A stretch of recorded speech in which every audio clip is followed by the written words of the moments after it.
Yeah. Para to sa lahat na nagsimula sa wala, pero di sumuko, kasi Diyos ay kasama.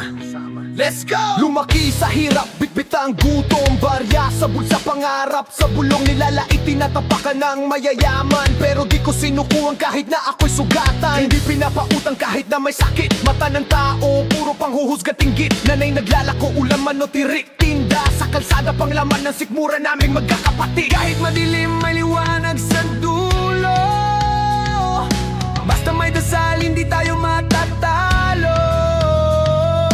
Kahit mabigat, pinasan ng pamilya, dahil kay Lord di tayo iniwan sa gitna.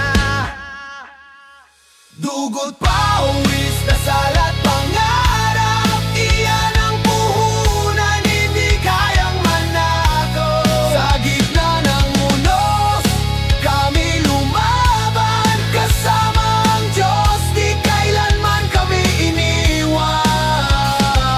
Sakit ng katawan, halos di makabangon, pero yung panalangin ang laging nag-aahon. Habang iba tumatawa sa aming kalagayan, kami nagdasal at ngayon tingnan mo lumalaban. Tinahin ng luha, mga gabi ng gutom, ngayon yung dating wala meron ng kakayahan. Nakaraos sa aral, hawak ang diploma, yung dating minamaliit ngayon may sarili na ang korona. Kung walang bagyo di mo makikita ang araw, kung walang hirap di mo mararanasan ang galak. Salamat sa Diyos sa bawat aral, ang sakit noon ngayon ay dangal.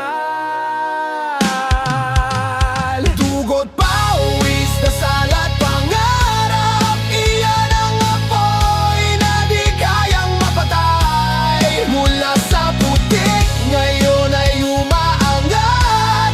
Salamat sa Diyos, siya ang aming lakas.